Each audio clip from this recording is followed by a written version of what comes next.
This is deep dish, right? Yeah, well, let's get deep. So I'm going deep on both sides. Amber, welcome to the platform. How you doing? I'm well, thank you. Welcome to Nashville for your Thank second you. time. And I need to give you that tour eventually Right. from a Nashville native. Right. Hopefully you enjoyed your time in, Southern hospitality here. I've enjoyed my time thus far, yeah. You had absolutely. some Nashville hot chicken yet? Nope. You ain't even been here then. You might as well ain't even been here. I'm really excited to get into our conversation, and this is the first deep dish conversation off-site. Yeah. And so I'm really. I was wondering about that. Yeah. So I'm excited to talk to you about your art and Thank what you. that means Right. to you, but also what that means to the society we live in historically and currently, especially from a social justice lens, in which I know the approach that you take, just in your personal life, but also in your art. Absolutely. And so let's talk about the beginning. Where did this inspiration to want to dive into art, be an artist, come from? And I know this is probably a hell of a journey for you. So give us the condensed, straight to the meat and bones version, and then we can kind of dive more into that. So, it might sound a little fairy tale-ish, but literally I've known I wanted to be an artist since I was 8. My mother made sure to expose the importance of creating very early on for myself and my younger brother. And creating early on just became a way of expressing myself and sharing my concerns with either with myself, through journaling and drawing, or with others. And I remember my first art teacher that really made a point to show and share my work with the class, type of thing. And when she really appreciated my work, and I remember how that felt, and it was one of those moments where I was like, oh, this is a tool. This is one of the ways in which I successfully convey point or a concept or whatever. And I probably couldn't verbalize it at that point in the same way, but it was a clear connection to who I am. And so I've known since I was 8. Right. That I wanted to be an artist. I wanted to be a creator. I know you talk about the importance and the impact that your mom had on you. Yeah. Right. Growing up in Arlington, Virginia. Yeah. Right. Can you talk to us a little about that upbringing in Arlington, Virginia, having an Afro-Latina mom, Spanish being your first language initially, and then not wanting to speak Spanish because you was getting teased, right? Yeah. Which is a lot of layers underneath that as well. So can you take us through that a little bit? Yeah. So in the order you said it, if it had happened earlier, meaning if there was more influence and more support in the Spanish, knowing and my Spanish portion of my entity, it might have changed my life tremendously, right? I might not have decided at an early age that I didn't want to speak Spanish, but it didn't, unfortunately. The teasing happened really early, and nobody wants to be bullied. Or nobody deserves to be bullied. Yeah. So my 5-year-old self, decided to tuck away a part of a sliver of who I am, in order to, just cope. Right. As I talk about this, specifically in the body that works behind me that we're going to be talking about, I often mention, I know now as an adult, grown-ass woman, that it was a form of assimilation. But that was the 5-year-old self. Right. That's how she chose to deal with it. But let's go back to my mama. I love my mama. I absolutely do. I don't know if there's such a thing as a mama's girl, but I am definitely, one of the poster children of it. My mom found ways to absolutely support my authentic self. And that meant a lot.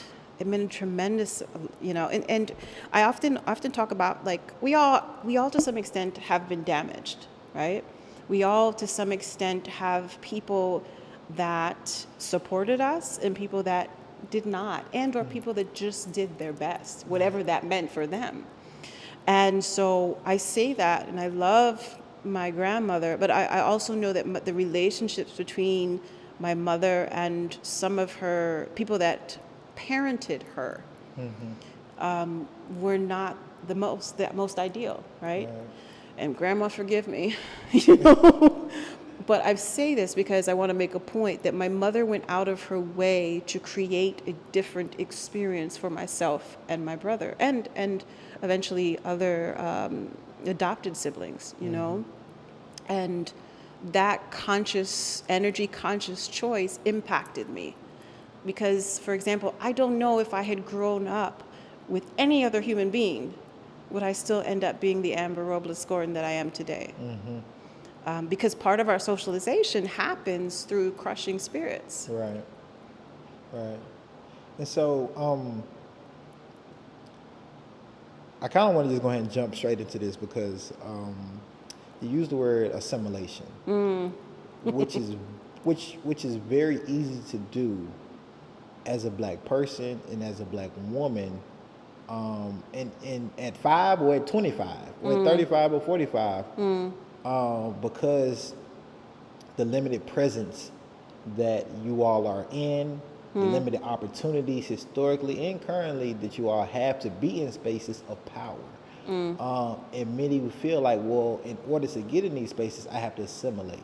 I have to conform, whether that's what I do with my body, hair, how I talk, clothing, all of those things, microaggressions, right? Because those are real. Yes, because those are real. And so how have you been able to stay your authentic self in the art world and not assimilate and be courageous and brave? Because I really believe in creating a brave space, but I believe being black, and more specifically being a black woman, authentically is brave and courageous in the society, in the United States that we live in. Amen. Yeah. To the last part. I will say that I don't think it's easy, though. Okay. I think it's more of things that we realize we have to do. Okay.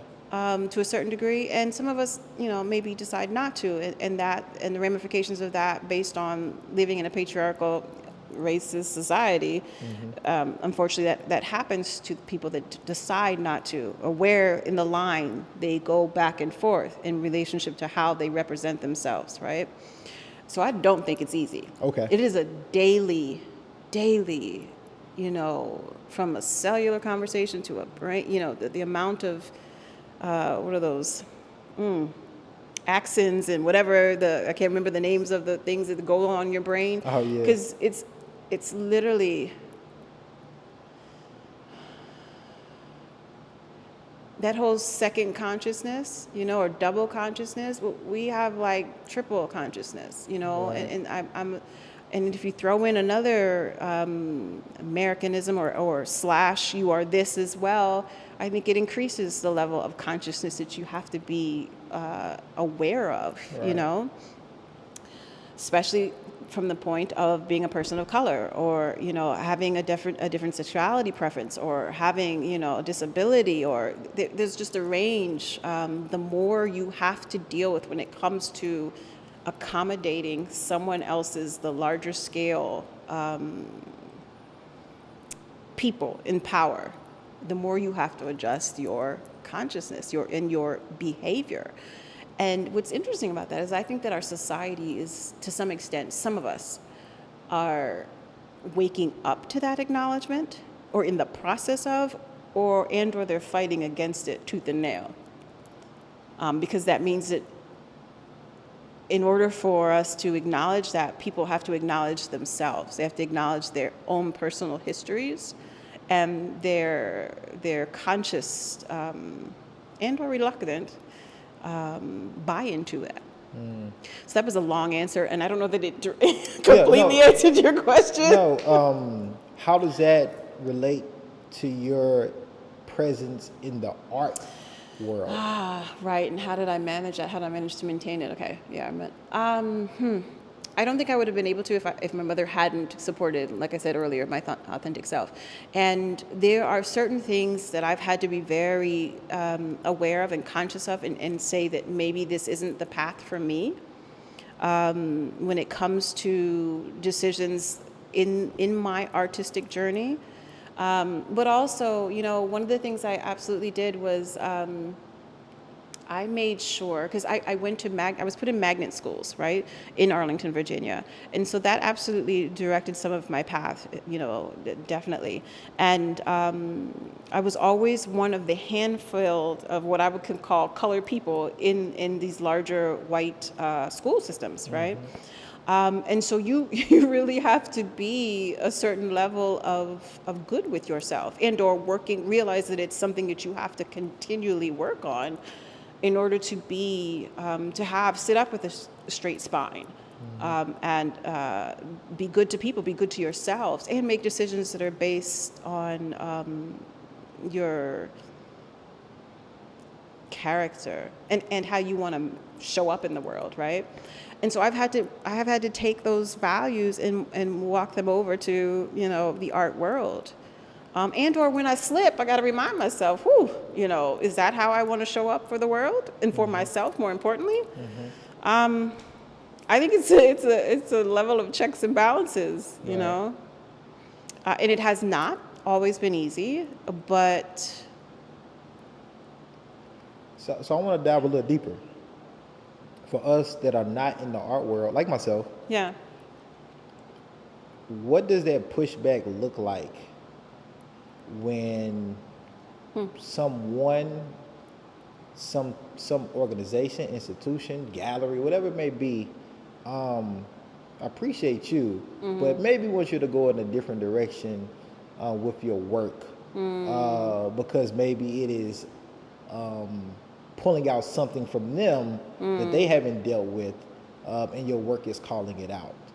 And it can be experiences that you just know people of color experience. Yeah, maybe not something I've experienced directly myself.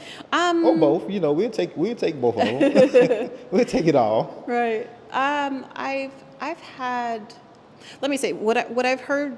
What I've heard the worst of is absolutely of other people's experiences. Okay. I've heard where they have gone to, usually in MFA programs, and they come with a very specific narrative and perspective, and they have been chipped away at, like little cuts, in relationship to how does that relate to the art? How does that relate to the aesthetics? How does that relate to your, overall what you want to achieve? And to me, there's a certain level of teaching and awareness that a person has to have, and to be able to push back on that narrative, that dialogue, because to some extent it is so biased and so based on to some extent a white lens and how the art world runs, right? Because they can question you or question people of color, it's because they don't have the working knowledge of the other histories. Not just your personal social contract and how you came to where you are in relationship to what you create, but it's also that sometimes these institutions don't do the work culturally in other areas of the world beyond European perspective, European artwork. So, and our society has not deemed it necessary to a certain extent for them to do that work. And I believe that we have to push back on that. I've always believed that we have to push back on that. It's gotten me in trouble, but. What is trouble? What does that mean? What does that trouble look like? You get people that, like for example, the follow-up that doesn't happen. You're being told in your face that they're going to do this and do that, or follow up, or they're a great right person for this, and you find out later the follow-up does not happen. Right. And sometimes you just have to chalk that up to I had to be my most authentic self without, and I say that because some people hear that and think that means that you can, basically act out or act any kind of way. That's not what I'm saying. I'm saying that I have to be able to go to sleep with who I am every night and consciously be aware of how I treat myself and or other people and be good with that. Right. I think that's how you balance who your authentic self is. It has labeled here, as far as your who you are as an artist, is a multimedia visual artist. Right. That was a new term for me. Yeah. That I've never seen or heard being self-described as an artist. Can you break that down? Did you come up with that label? Oh, absolutely not. No, no. Is that something that Yeah, is that's common? that's something that's in the art industry. Yeah, we're so what learning it, here, man, but we're learning. right. But no, So what does that? What what does that mean? means is that you are, to some extent, you dabble in various mediums Okay. in relationship to how you decide to create artwork. So, Okay. for example, that is specifically talking more of in relationship to like photography, in relationship to video, in relationship to some of the new or digital or video medias, and some of those I have been keeping under the wraps, or still working on some of those things that I for myself, and hopefully I will eventually share with others. But it's about the mediums, meaning the mechanism or technique that you decide to convey a subject matter in art, right? Okay. So that's what that means. Okay. Versus somebody that's only a painter, Okay. which is fine too. Yeah. I think I know myself personally have learned to appreciate different forms of art Right. outside of, like, I think what most people are common to is the painting on a canvas. And Yeah, that they type- tend to go towards the only what they consider the traditional, Yeah, which yeah. is crap. Yeah. Well, no. Let's talk about it. Like, why is that crap? And do you see multimedia visual artists getting more exposure, being more appreciated now, or is that something that's still opening up? Right. Or more people are dabbling into that form of art outside of traditional painting? So the answer is yes to the latter part of your question, and that's because of what the mediums that we have access to. We have access to video, we have access to photography, literally in our back pockets or in our purses or wallet, whatever. Right. Meaning now we even have, videos on our phones. And so more people have access to the methods in which to create and dive into that aspect of creation. The reasoning behind the traditional, what I was kind of being snarky about in relation to painting being a traditional medium, that is part of the European lens. And so, for example, if you do the research in relationship to how the art industry has formulated itself, part of that is based on a very European standard of creating, and how traditionally it's seen out of a European canon, right? And so the work I was talking about before, how some curators or some art historians or some critics, and I was saying that they don't do the work in relationship to building up, researching and building up when it comes to in writing about works, artists and artwork from people of color. It's because they've been trained that one way of looking, one overall way of looking, one lens is important, is valuable. In all honesty, it's just a form of white supremacy. Because it's basically saying if you are not dictating, creating in what we think is aesthetically beautiful, then you're relegated to over here. Right. And that's what the artists,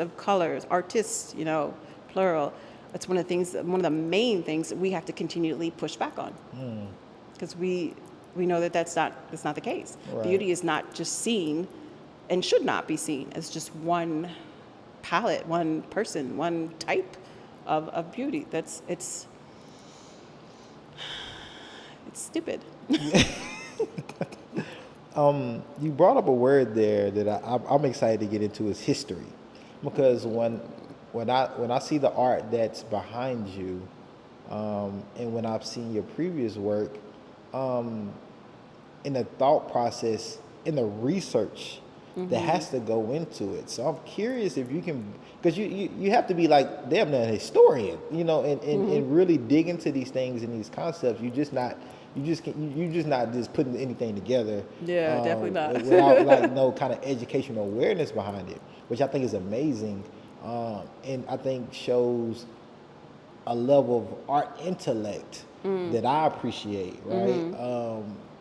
and it dives deeper than just looking at it, because there's something to it, right? That you're connecting and that you're fusing.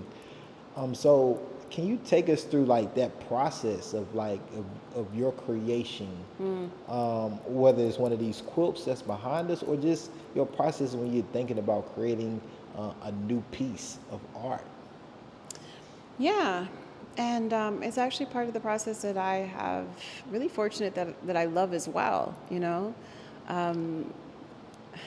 So for example, let me use the quilts. It's a longer story, but what it comes to is I'm usually engaged or triggered by something that happens to either someone that I see or something that I'm going through in relationship to like the cycles, you know, your process of life, where you are in life. And then you kind of have to dissect what's happening, why is this happening, why do I think it's happening, and then you have to literally walk the path. You have to do the research.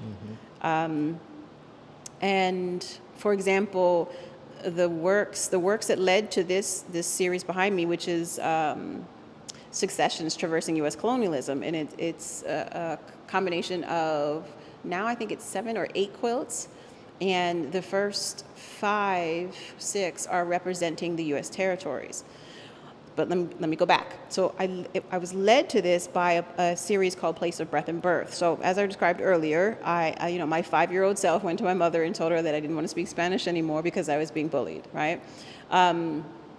And so then later on in life, because I was raised in Arlington, Virginia, but by a certain age, I decided that I needed to be able to go back and have a relationship with my birthplace, you know, Puerto Rico. And so I eventually did that. I reached out to a writer who had been writing about my work on, I think it's called Black Art in Puerto Rico. Okay. His name is Edwin Velasquez Coloso.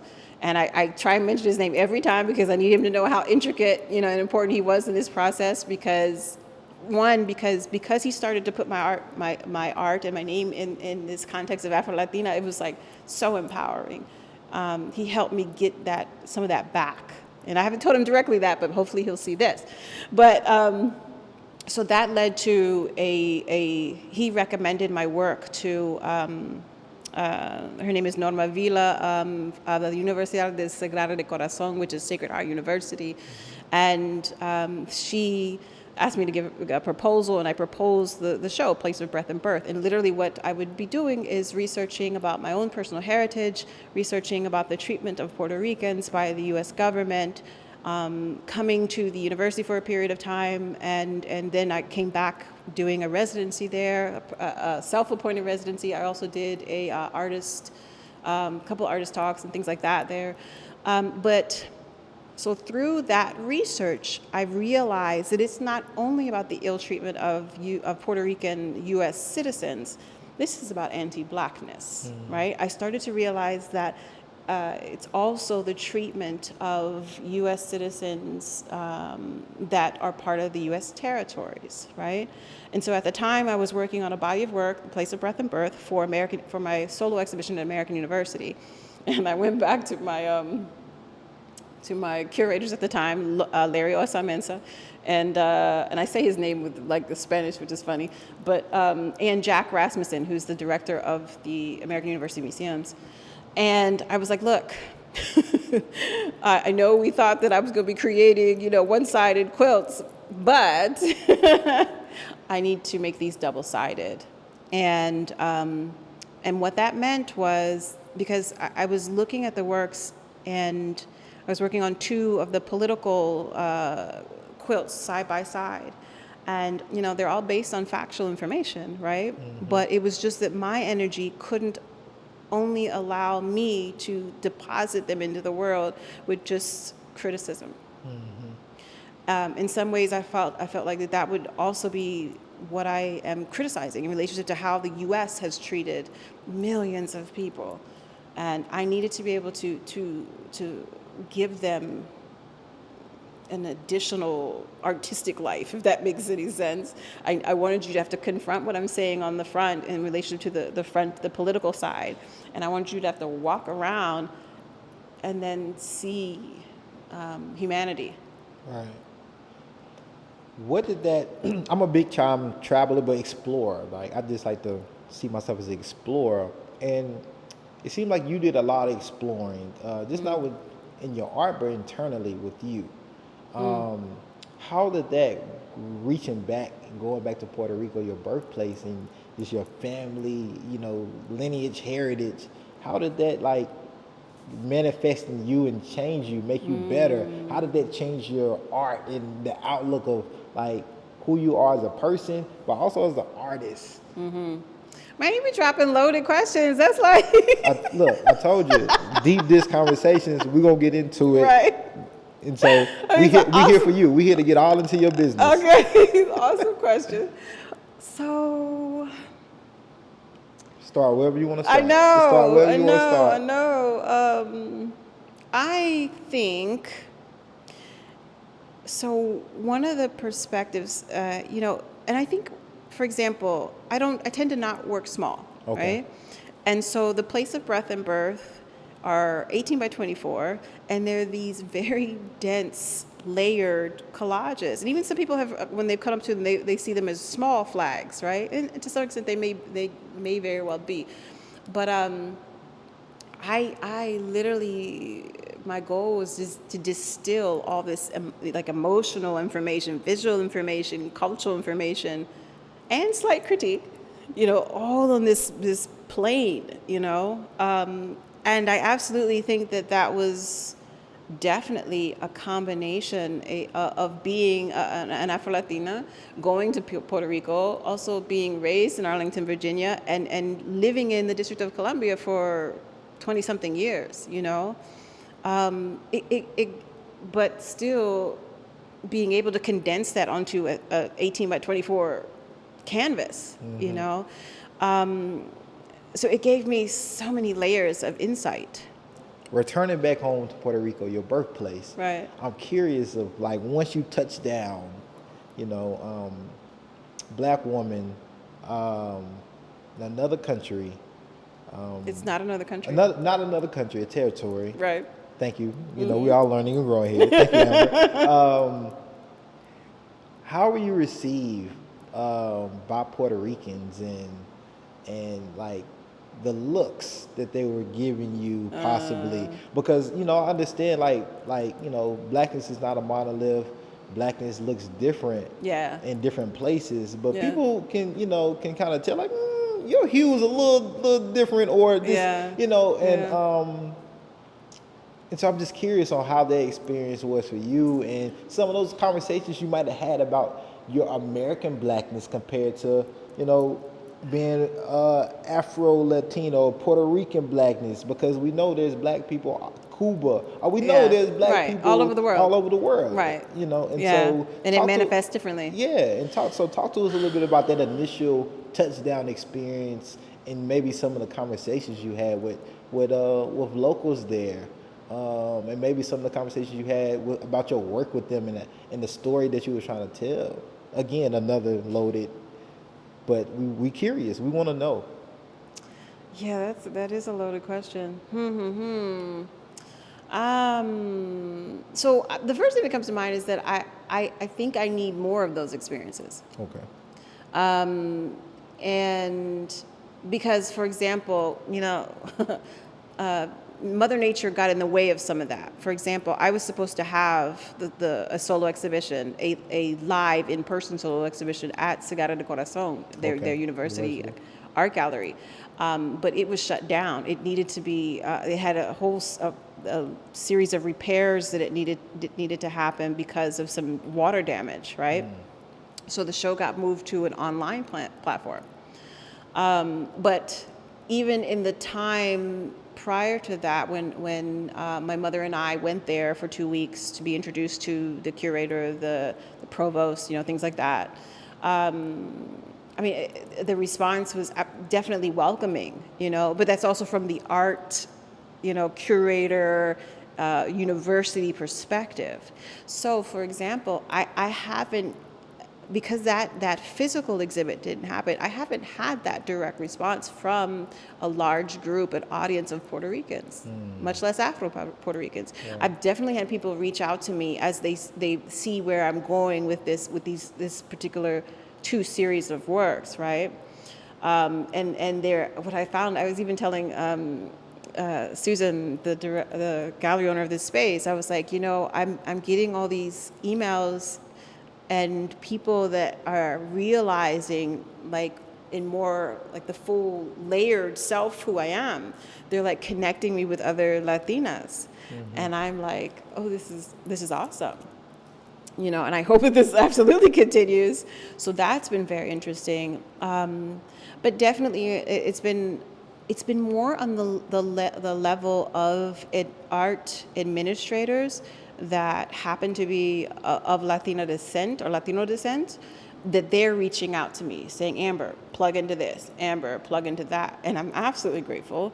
But I need that other ground level of interaction with the works, like even more so. So I'm going to jump ahead, because part of my overall mission for the works, both Place of Breath and Birth and Success in Traversing U.S. Colonialism, is to stimulate, to further contribute to a conversation about people of the greater majority.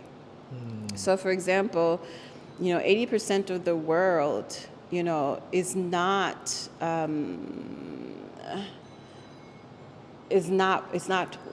Europeans or white people, as they may want us to believe, and as they structure, the news, as they structure education, as they structure or destructure history, and how it's presented and fed to us is as though they are. But that is not the case, and it hasn't been the case in a very long time, right? Because the majority of the people in this world are people with more melanin, people of color. That's a fact. It's a fact. And actually what you're seeing,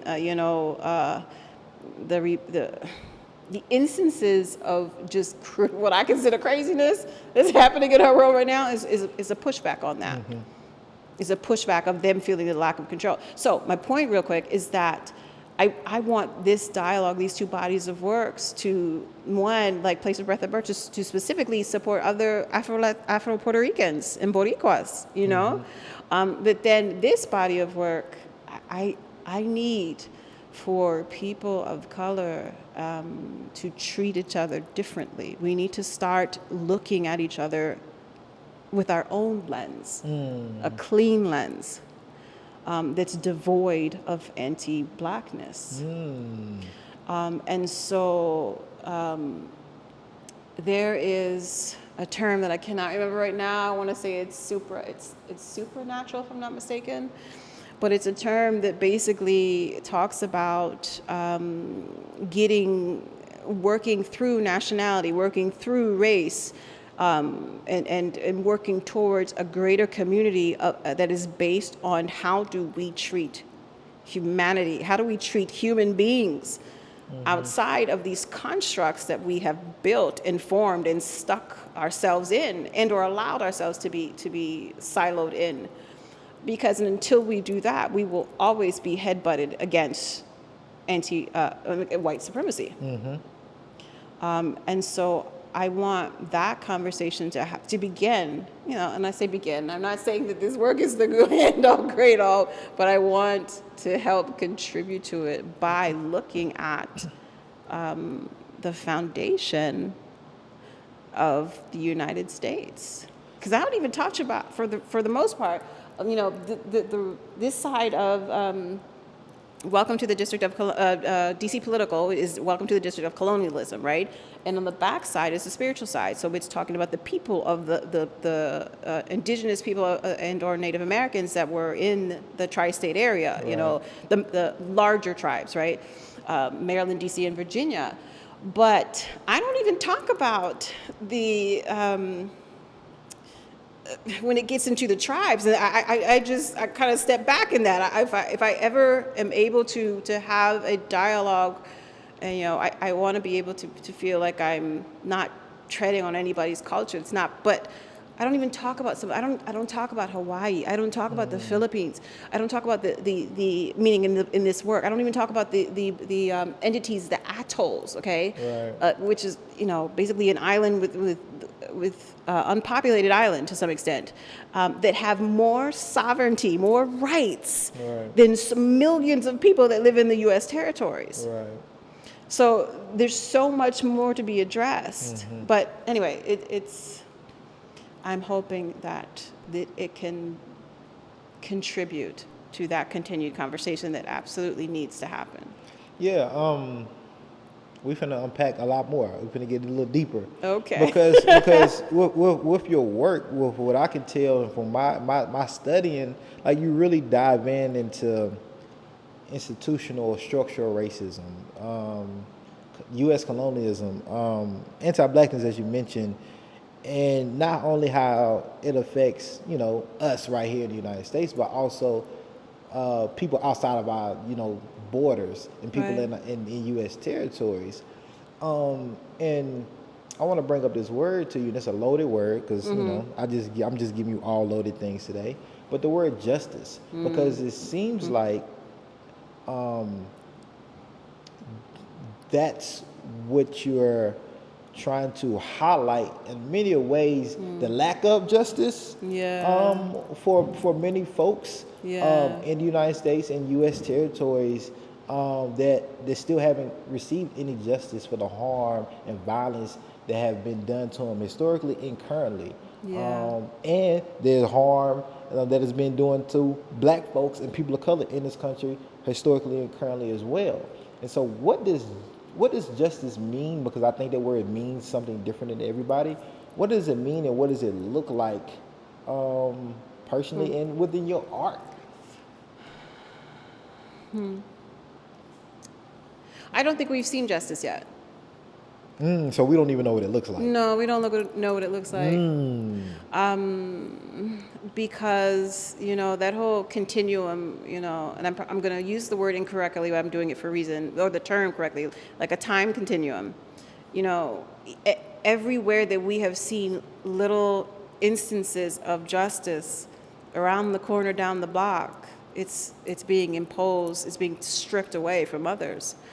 And I think that I think this is probably the third, fourth time I've said white supremacy, but the way that our society is built, the way that our world has been constructed or adapted, because it wasn't constructed. We weren't born racist, and we use capitalism as a crutch, as a evil guide, to some extent, to allow us to enslave and or to put people in just horrible situations in order to make money and make societies, basically the foundations of society, and continue to them. Right. Once we've given a certain measure, and I say we, but I don't necessarily include myself in this because I'm talking about overall Americanism, and the way that our society's been built. Once we move someone up, a group of people up into we've given them a little bit of leverage, right? Then we move another grouping of people underneath so that they can do the groundwork. Right? Without it is a really awful system. And it's not just Americans. Imperialism has happened all over the world. Colonialism has happened, and it affects, for the most part, people of color, women, people that don't have a certain amount of education, and are relegated to a, say it again? And poor folks. Exactly. And we replicate this because we have not allowed ourselves to think outside and or just do better. And you said earlier, shame on them, shame on us. Right. Power. What power does art hold for you in order to call out some of the things that we've talked about and that you just mentioned, to possibly find out what justice looks like or to get some type of justice? What role can art play in that So, art is a very interesting term, right? It's an overall overarching term. And when we say it, we're not just talking about physical, product, right? Physical artwork, whether it be a painting, it's a whole range of things. Right. So, for example, art can be talking about musicians, right? It can be talking about musical compositions. It can be even, referring to in relationship to design, Architecture, right? yeah. Architecture. It's how we formulate concepts and then how we aesthetically present them to the rest of the world. Right. And so I absolutely think that people in the art industry, we have more understanding of the power of art, right? Because our passion has driven us to it, either passion or money. E-commerce, has driven us to it.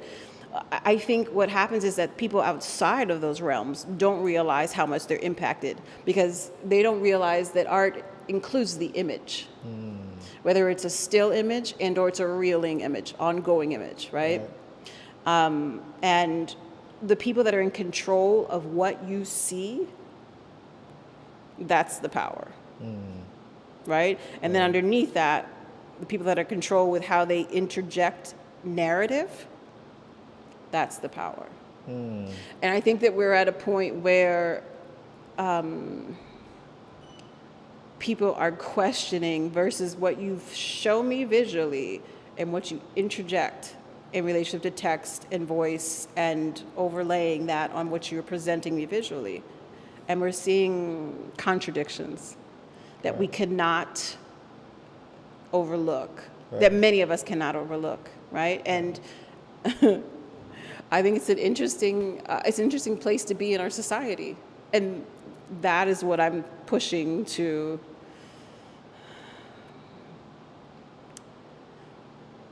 I don't know. I don't even know how to phrase that.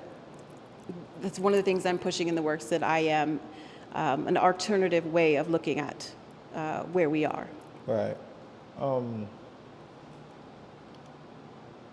Expectations. What are your own expectations around the uplifting, calling out Americanism, anti-Blackness, injustices, all these things? What expectations do you have for yourself, that you set for yourself when it comes to creating the work that you do, with understanding these are the things that I want to make sure I call out and highlight and present to folks and be able to talk to all the time? You said something. You said, "Hey, I said like white supremacy like 4 times, right?" Yes. And for me, like I think that's part of the issue in our society. Is like we should feel comfortable calling it out because it is what it is. Like we need to call it out more, right? Yeah. And if it makes people cringe, that's a good thing. Lean into that. Yeah. Deal with whatever you're working with, and just have a discussion about it. So, what are your expectations for yourself, and make sure you uphold the level of commitment to calling those things out in your art that you have? Yeah, I know I'm killing you. Yeah, I know. yeah. Told you this is going to be one of those ones. Interesting. So this reminds me of my conversation that you heard with Dr. Kelly Morgan, right? And we were like, there were points in which, I specifically was talking about points in which when I was creating this work, and she was referring to her own curatorial practice and art historian practice. And so there's a term I was trying to pull out of her during that conversation, and I think it's like she says an art disruptor or a disruptor of the colonial mechanism or something like that, and she refers to it in relation to her curatorial practice, and I definitely think, like, for example, the underpinning of my works, even the works that are there and that are more focused on color, form, rhythm. Like, for example, my fabric sculptures that are on chicken wire, right? Like a lot of people just see patterns, rhythm, and they love it. They're drawn to it. And absolutely, I want you to be. But the truth is the foundational aspects of why I use chicken wire and is a conversation about masculine and feminine energy in our society. And it's about the underpinning of what that wire and what chicken wire is used for to contain basically a female bird that produces a product. And so it's a conversation about sexism. It's a conversation about patriarchy, but yet you see, and for those that's what they see, I want you to see it, keep on seeing it, But for those that want to go deeper, please go deeper because there's more. Right. There's more meaning, there's more layers. But I digress a little bit. But so going back to the heaviness, so what Kelly and I were referring to is the heaviness of the dialogue, of knowing that who you are is going to make you continue to engage and want to interject in these conversations and create work, create create exhibits, a curriculum to support that, to have these conversations. It is heavy as hell.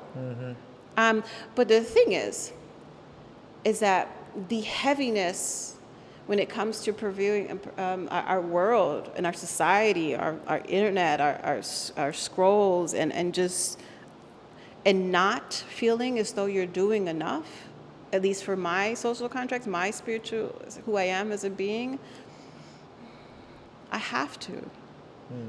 I have to continue this conversation and or others, that are around what we as a society need to work on. What's her name? Nina Simone says that's part of the work of an artist, and it should be. So this is the other thing I want to get into. It should be the work of it should be part of the civil work of all of us to some extent. Not to say that you have to do it through art, right? But more of us need to be engaged civilly in our society. And some of it, I will say, I do think is a byproduct of social media, and or how engaged we are in video and creating content. And I think a lot of it is absolutely systemic. It is done purposely, where specific areas of study are taken away from our children's lineup of things that they are focusing on in their school systems, right? And I think that we need to find a way to get back to the basis of civics. And I know that's way left field in relation to an art talk, but it shouldn't be, is my point. We have to find a ways to be more present in our society when it comes to how we hold ourselves accountable and how we hold each other accountable. And so it leads me to urgency. There's a lot of crises going on right now, right? Yeah. There's a reproductive rights and reproductive justice crises, homelessness, criminalizing homelessness crises, anti-blackness crises, white supremacist crises, educational crises, wage crises, right? It's many crises, right? Yeah. And so people are dying. Yeah. People are being killed. And so when you think about urgency, and we hear, hey, we have to be urgent, the time is now. Clearly, urgency means different things for many people because, again, people are literally dying. So when you think of the word urgency and the work that you need to be doing and want to do, what are your thoughts on that? How do you attack that? And what does that mean to you, urgency? Tell me why. Why do you ask that question? I ask that question because we've seen the same thing happen over and over and over again, right? We hear the same rhetoric over and over. Hey, we have to do something now. We have to take action now. Clearly, action looks a little different, or the action that needs to happen is not happening. However, the institutions, the organizations, the systems that keep perpetuating this harm on citizens, on people, on lives, their tactics are forever evolving and changing. And it seems like they have an urgency to keep people oppressed. They have an urgency to continue perpetuating anti-blackness, colonialism, and all of these things. So where does people like yourself and me, what does our urgency look like, and where does that lie? And does our urgency tactics need to change in the lane that we're in? Because everybody is in different lanes. It's not for everybody, I believe, to protest and rally. Everybody's not an organizer. Yeah. Everybody's not an artist. And so from your lane, what does that urgency look like in your work in order to help combat the harm and the urgency to harm that the systems continue to perpetuate? Okay, so urgency is a very like strong and or very specific term that creates a certain level of even like energy around it, right? And that funnels into it. And I don't know. I know that there are places in the world where people have to function in that realm. To me, that's the equivalent of being in survival mode, right? And we know that there are parts of the world that people are daily functioning in survival mode, right? Whether that be, in relationship to actually being in wars or near wars, or being in everyday environments, and like you said, and trying to figure out where's your next meal coming from, right?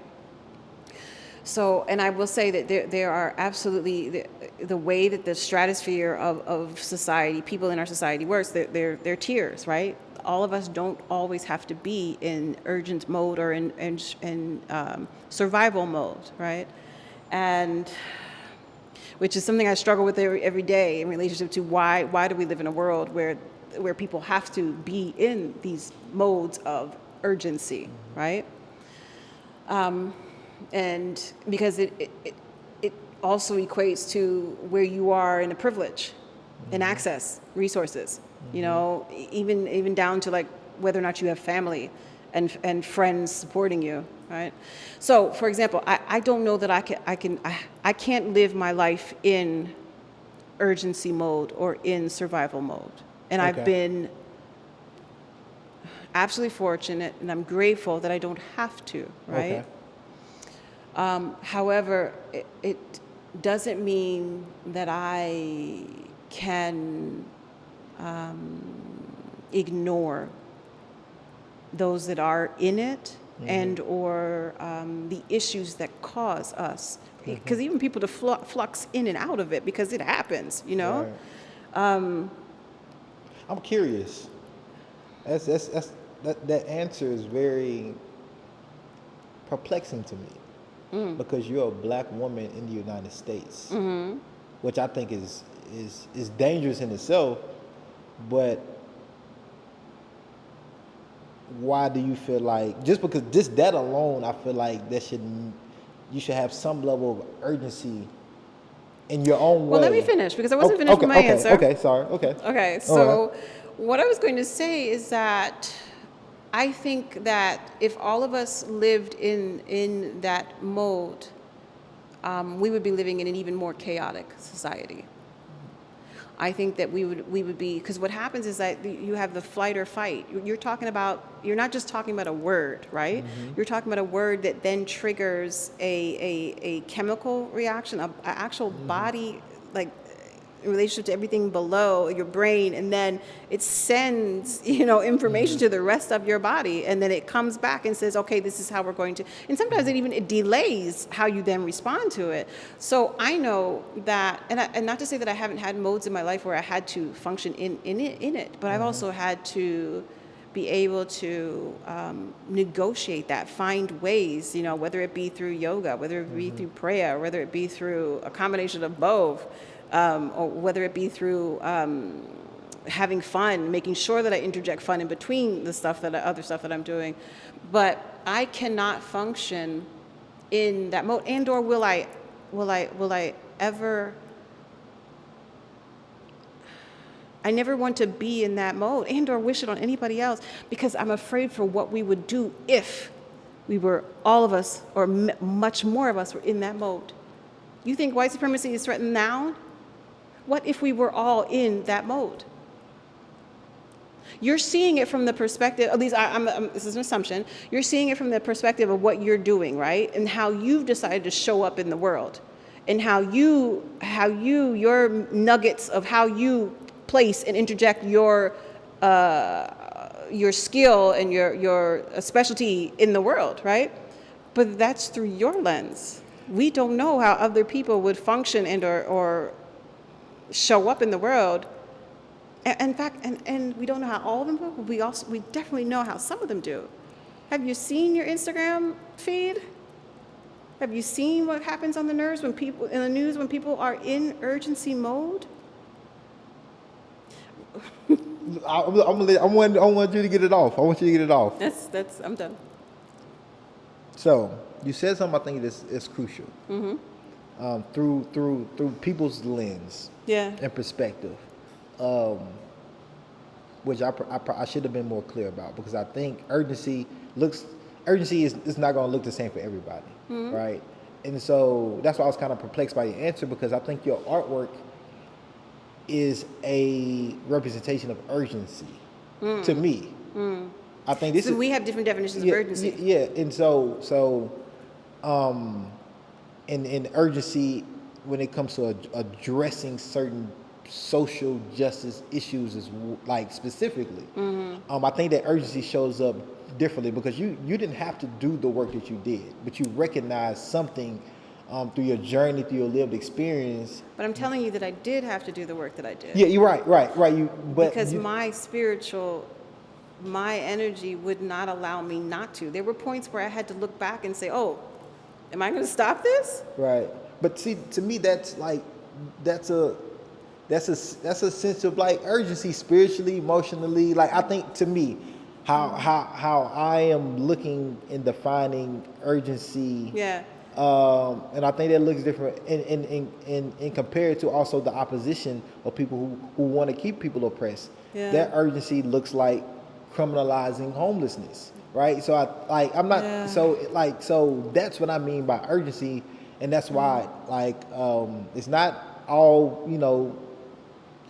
like being urgent and rushing and being impatient, right? Mm-hmm. Not necessarily in survival mode. Yeah, when you say urgency, I think of survival mode. Okay, so it means that I have to do whatever I need to do in this instance to get out of this situation, right? So if I looked at the work in that way, I don't know what you would get, right? But what I was trying to say is that in relationship to spacing out, because the whole research and planning and creating, it can't. Although the message has an urgency, the execution cannot. Right. If I want the work to be successful. Right, and I think that's in anything, right? Even organizing on a community level. Right. It's long term. A lot of times it's gonna be a long term goal, or a long term plan. So you can have the most effect that you want. Even though sometimes you're going to have short-term urgency, like sometimes we just got to march and go. So I got to take this opportunity to say, just think about that. We're saying urgency in relationship to what we're trying to project to the world in messaging, right? Mm-hmm. But we're saying, but in order for it to be executed and received as best as it can be, in whatever industry you are in, right, in the world, and what I'm interjecting is saying is then on top of that, you also got to take care of yourself. I agree. Because that is an urgency. Right. You want to be able to live. You want to be able to thrive. You want to provide for your families, But just think about that in relationship to what we're talking about, in relationship to people of color. Just think about the what we have to maintain psychologically in order to continue that along years, days, even minutes. Yeah. And on top of that, we live in a white society, as Bell Hooks says, white supremacist, capitalistic. What is that phrase? I'm not familiar. Oh, what? Okay, you're not familiar with the phrase. Or you're not familiar with Bell Hooks. No, with the phrase. Phrase, okay, and it might not be Bell Hooks. It might be what's her name? Oh, I can't think of But it. that's that double consciousness thing that you go back to. It's beyond double Yeah, consciousness, it's but that's what beyond- I'm trying to yeah, get to. yeah, I'm yeah. saying that just consider what we have, the baggage we have to maintain Right. on such a high level of consciousness, Right. even just to get to address these issues of urgency. Right. I wanna come to some closing questions for you. Pivoting back kind of to the art industry as a whole, and the work that you do, and the message, the urgent message that you're sending with your work. What are some of the things the art industry needs to address so it can be more spaces for you and others that do your type of art, that has your type of message, to amplify that? What does that allyship look like? And what doesn't it look like?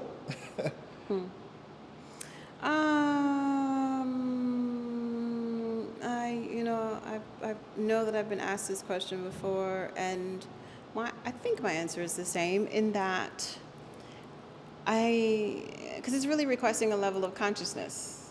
Okay. I need more people to be self-aware. I need Okay. people to be more conscious of how you show up in the world. And I know that's very broad, but it's truth. Right. Because whether you are the president of the United States, whether you are a congressman, whether you are an art curator, whether you are an art historian, it's like I need you to see, if you are only looking around and you only see your reflection, you are part of the problem. That's what it boils down to. Yeah. No. And I don't have to be as creative, and try to. Actually, I'm tired of that. Come to think of it, I'm tired of I think somebody told me earlier today that I don't beat around the bush. Do you know how tiring it is to beat around the bush, especially when you're beating the same damn bush over and over again? Right. Ain't no bush left. Thank Ain't you. no And why bush do I left to have to beat. hit on it? Why can't you be self-aware? Why can't you see how you are showing up in the world and how you are Because they want you to make slowly them feel comfortable. cutting, beating, traumatizing people? No, because they want to feel comfortable and safe. They do.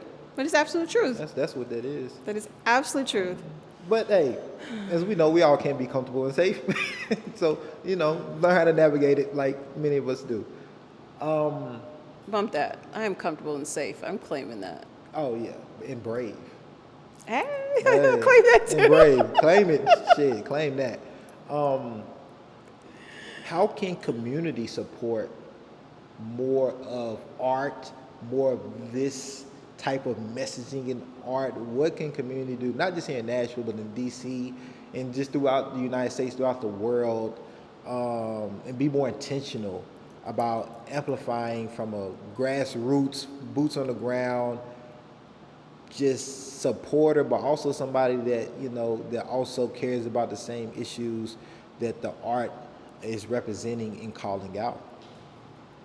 So I'm going to pull in one of the other parts of an earlier question, and you mentioned in relationship to what's going on about Supreme Courts and their decision about abortion laws, and how insinuating by their decision that having an abortion should not be a absolute right, human health care right. And so I absolutely, I think I had just gotten back from Venice, and I was in DC, and I remember just feeling like this can't be real. This cannot be real. And I started to think about my own life and or decisions, and how I was analyzing how I've tried to show up for myself and for others, and then through my work, right, in the world, and thinking, what can I do differently, and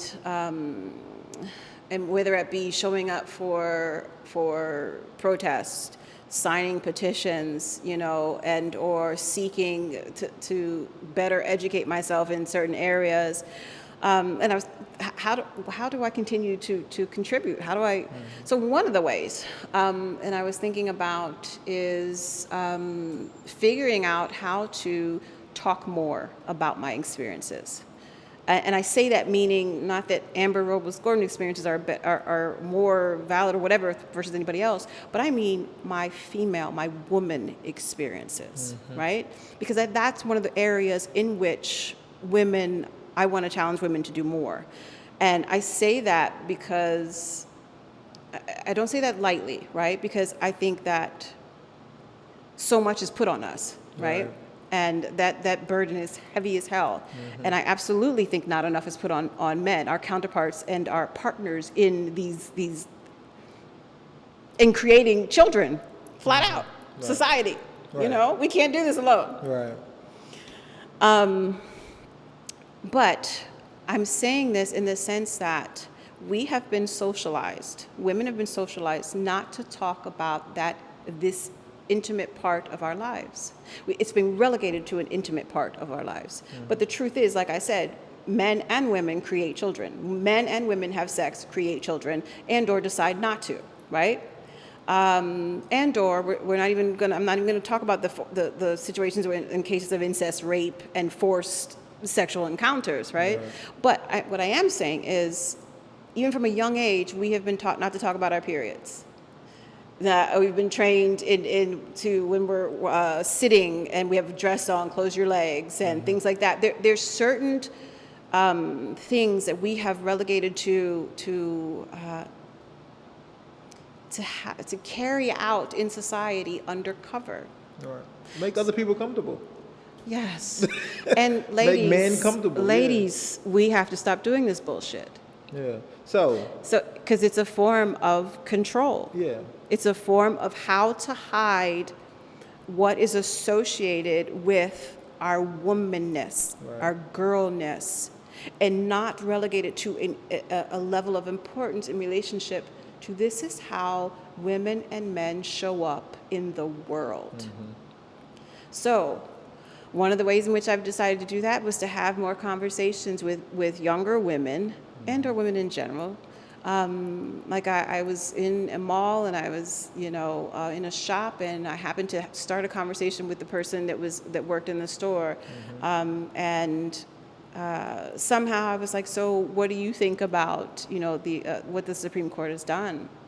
And we started to talk, and one of the things I said was like, what I've decided to do is I'm going to talk more about how I show up, or how we show up in the world in relationship to women and the rest of society.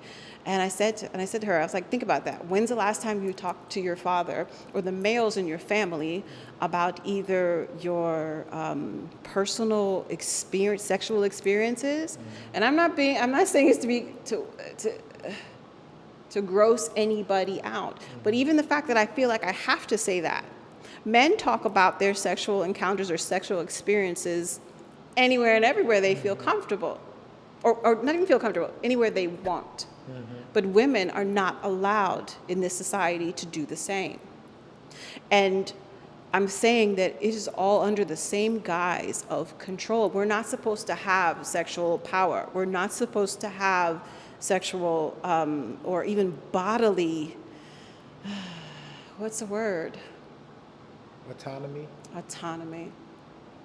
And that's how, right? That's how in this 2022 that a group of predominantly religious men and Republican can come together and make a judgment on women. So I want to wrap around to the question a little bit. How can people show up and support art in the messaging that covers those things you're talking about? Yeah. But how can people show up for art that calls those things out? Okay. What are some easy ways? How can people show up for art? Damn it, I'm so wrapped up in the other stuff. I don't know. Like,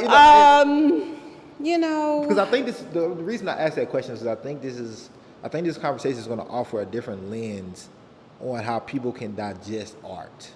Yeah. And look beyond the pretty colors, right, the dyes, and the visual component of it purely.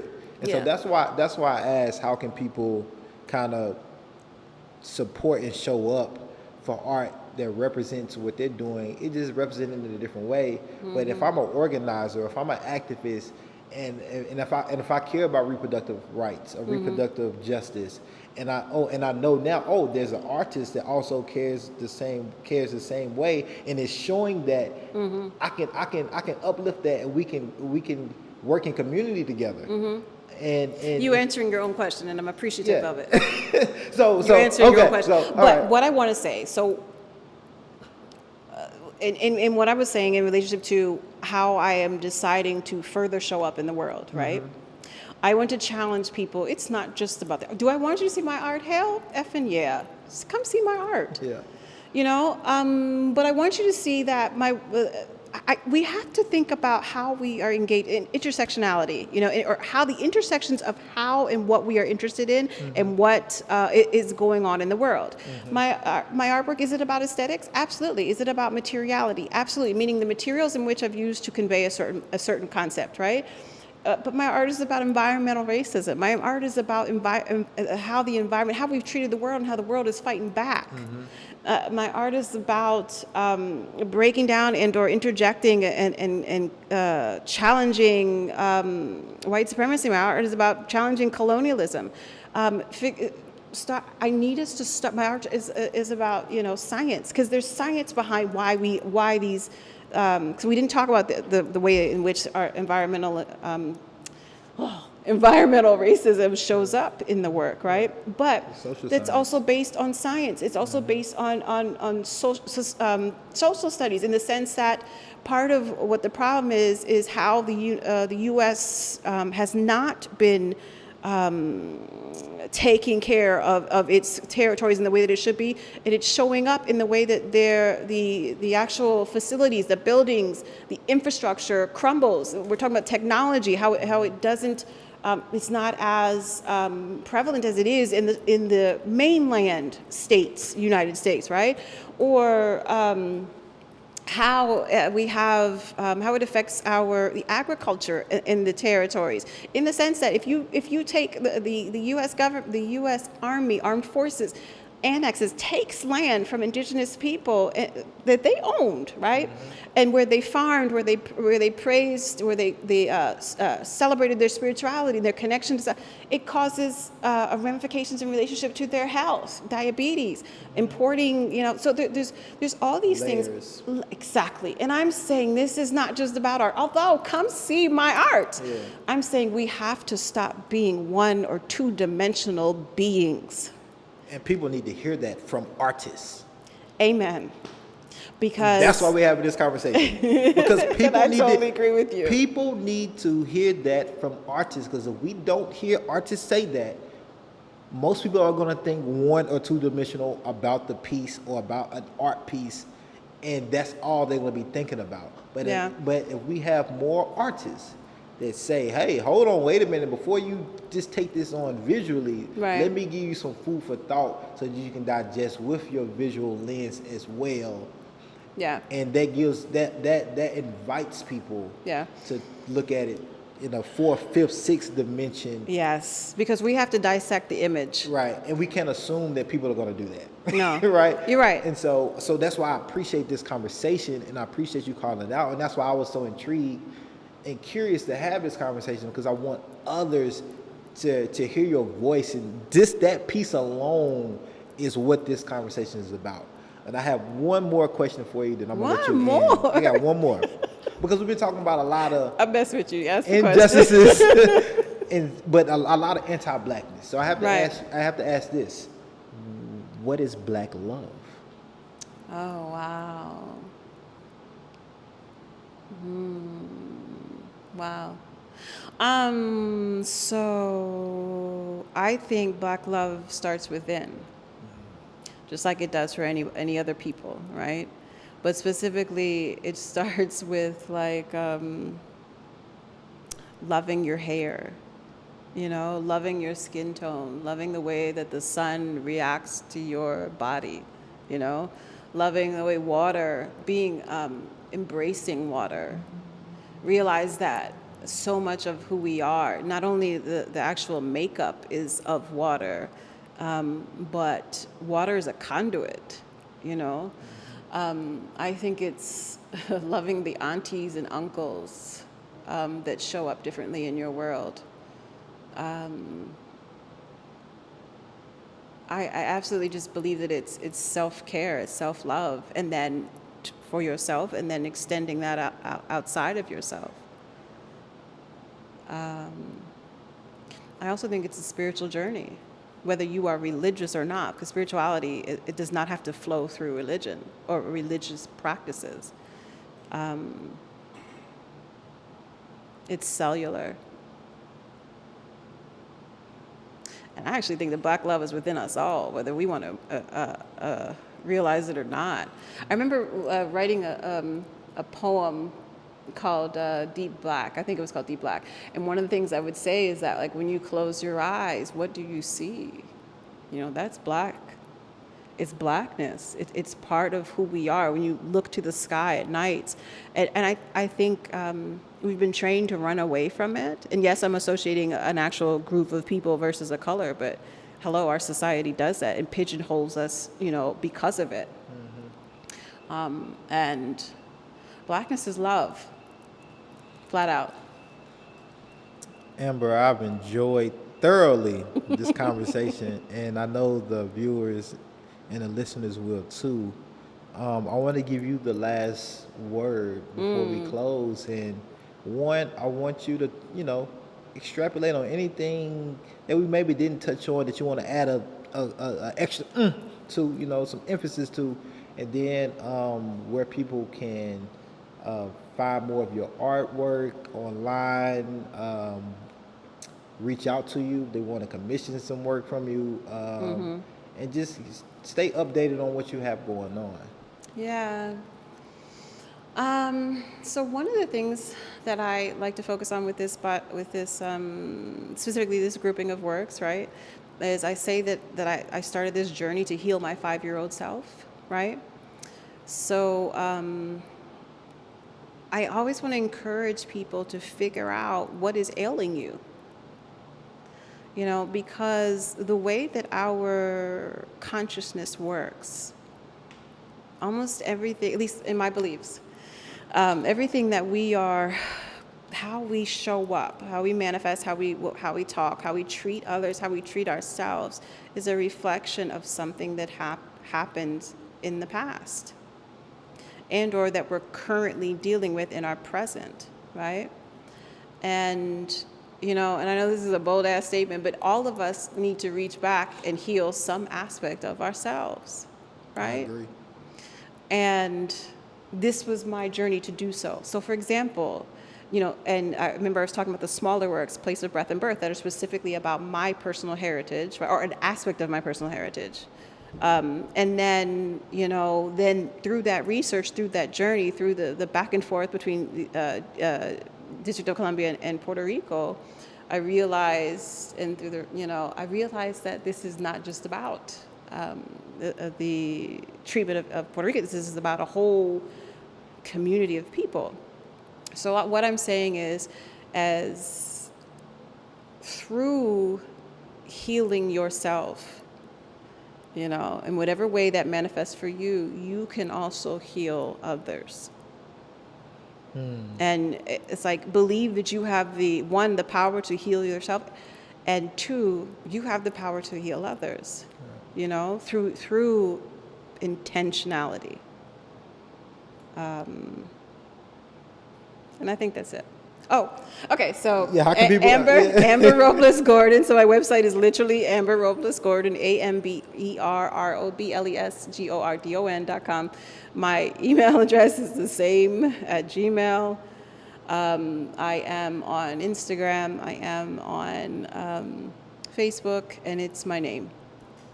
Well, Amber, And come see the show. Yeah. It's up at Titty Contemporary, and it's Sovereignty, Acts, Forms, and Measures of Protest and Resistance.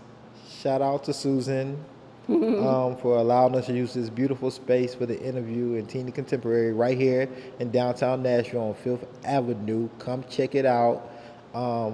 thank you, Amber, Thank for this you. amazing conversation. It's a good conversation. I hope you enjoyed it. I hope you, I just hope you enjoyed it.